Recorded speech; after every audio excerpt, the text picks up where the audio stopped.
आज हम इस वीडियो के अंदर बिल्कुल सरल तरीके से, एकदम सरल तरीके के साथ में गोबर से हम भस्म बनाएंगे।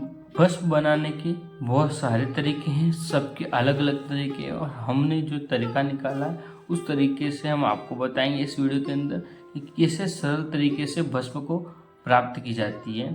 तो इस वीडियो के अंदर बने रहें और चैनल को सब्सक्राइब करना ना भूलें। जो भी हमारे इस चैनल पर नए हैं वो पहले चैनल को सब्सक्राइब कर दें और नोटिफिकेशन को ऑन कर दें। तो दोस्तों वीडियो में बने रहें। चलिए वीडियो के अंदर देखते हैं किस प्रकार से हम भस्म को तैयार करते हैं। जय गौ माता दोस्तों, जय गोपाल। आज के इस वीडियो में हम बात करेंगे देशी गौ माता के गोबर से हम भस्म कैसे तैयार करते हैं। यह हमने भस्म तैयार कर रखी है आपके सामने।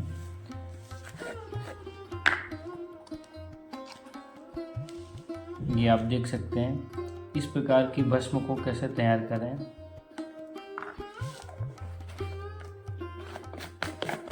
सबसे पहले आपको देशी गौ माता का गोबर लेना है। गोबर से आपको कंडे बनाने हैं।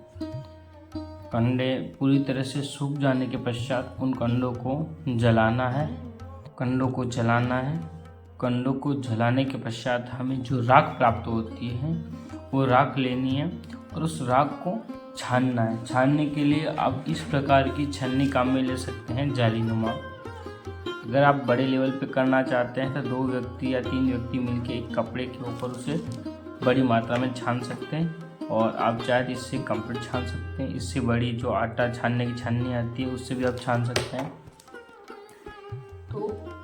तो राख को छानने के पश्चात उस राख को अलग रख देंगे और उसके बाद में हम देशी गौ माता का दूध लेंगे। देशी गौ माता के दूध को उबालेंगे।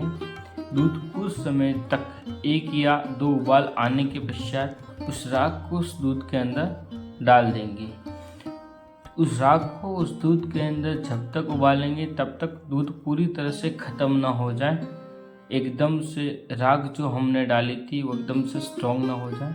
दूध पूरा साफ़ हो जाना चाहिए। ये नहीं है कि आप जब उसको ठंडा करें कुछ समय पश्चात दूध धीरे धीरे उसके साइडों में आ जाए।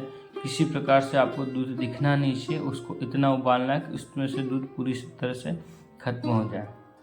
उबालने के पश्चात जब आपको लगता है कि अब ये पूरी तरह से कंप्लीट हो चुका है तो उस राख को किसी पेपर के माध्यम से सुखा देना है। धूप में रखने की आवश्यकता नहीं है। राख को थोड़ा बिखेर के छाया में भी सुखा सकते हैं। राख को सूखने के पश्चात उसमें कुछ छोटे छोटे ढेले बन जाएंगे। तो ढेले को अपने हाथों के माध्यम से थोड़ा बिखेर लें। बिखेरने के पश्चात घर में रखी मिक्सचर मशीन की माध्यम से उस राख को एक बार मिक्सी के अंदर आप ग्राइंड करेंगे। ग्राइंड करने से उसके अंदर जो भी छोटे मोटे ढेले हैं वो पूरी तरह से साफ हो जाएंगे और उसमें कुछ बारीक कंकड़ भी आए होंगे जो एक बार और छानने के पश्चात निकल जाएंगे।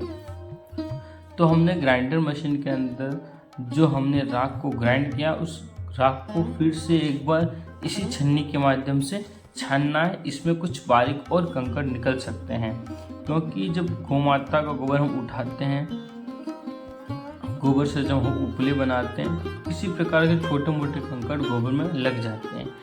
तो इसी प्रोसेस के माध्यम से वो कंकड़ बाहर निकल जाएंगे। कंकड़ के बाहर निकलने के बाद में जो हमें छनी हुई राख प्राप्त होती है उस राख में अगर आप सुगंध डालना चाहें तो आप इत्र वगैरह का उपयोग कर सकते हैं। इत्र वगैरह डाल के उसे हाथ से अच्छी तरह से मसल दें।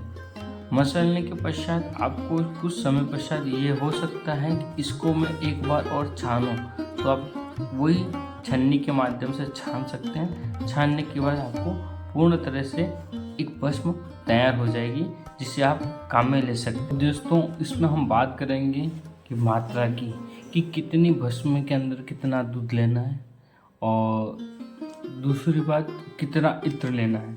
आपको दूध इतना लेना है, इतनी मात्रा में लेना है कि जितनी आपने राख ली है वो राख उस दूध में डालने के पश्चात एक बार थोड़ी भीग जानी चाहिए। आपको राख के अकॉर्डिंग दूध लेना है। अगर आपने जो राख लिए और आपने किसी उस दूध के अंदर डाली, राख अच्छी तरह से भीग नहीं रही है, तो आपको परेशानी हो सकती है। आपको दूध इतना लेना है कि राख को दूध के अंदर जब डालेंगे और जब उसको किसी पात्र में डालने के बाद हिलाएंगे तो वो राख अच्छी तरह से एक बार भीग जानी चाहिए, तभी सही तरह से वो राख भस्म का रूप लेगी। और दूसरी बात, जो भाई ये चाहते हैं कि मुझे भस्म में मुझे थोड़ा चिकनापन और लाना है या फिर मुझे भस्म में कुछ वाइटनेस चाहिए, तो उसमें आप दो काम और कर सकते हैं, जो भी प्राकृतिक है जिसके अंदर कुछ केमिकल नहीं डालेंगे। अगर आपको लगता है कि भस्म के अंदर कुछ चिकनापन या कुछ श्वेतपन यानी कि वाइटनेस चाहिए भस्म के अंदर, क्योंकि भस्म जो काली बनेगी उसको थोड़ा वाइट अगर लेना है, मैंने इसके अंदर मुल्तानी मिट्टी नहीं डाली है, मैं सिर्फ आपको बता रहा हूँ आपको ये चाहिए कि मुझे थोड़ा सा चिकनापन चाहिए और भस्म थोड़ी वाइट चाहिए, तो ही आप उसके अंदर मुल्तानी मिट्टी का थोड़ा सा पाउडर मिक्स कर सकते हैं, जिससे इसके अंदर स्मूथनेस आ जाएगी, भस्म लगाने पर थोड़ी सही से चिपकेगी। और इत्र की बात है, इत्र कोई ज़रूरी नहीं है आपको डालना है, अगर आपको सुगंध के लिए चाहिए तो आप अपने अकॉर्डिंग कम या ज़्यादा ले सकते हैं। इत्र का इतना कोई बड़ा प्रभाव नहीं है, इत्र डालना कोई ज़रूरी नहीं है, लेकिन आप चाहते हो सुगंध के लिए इत्र डालना है तो आप डाल सकते हो। मैंने इसके अंदर इत्र डाल दिया है क्योंकि सुगंध के लिए डाला है, तो आप अपने अकॉर्डिंग सुगंध चाहते हो तो इत्र डालो, अगर सुगंध नहीं चाहते हो तो इत्र नहीं डालो। तो जय गौ माता दोस्तों, जय गोपाल। अब हम आपको मिलते हैं इस प्रकार एक नए वीडियो के साथ में। आज का वीडियो हम यहीं पे समाप्त करते हैं। हर हर महादेव।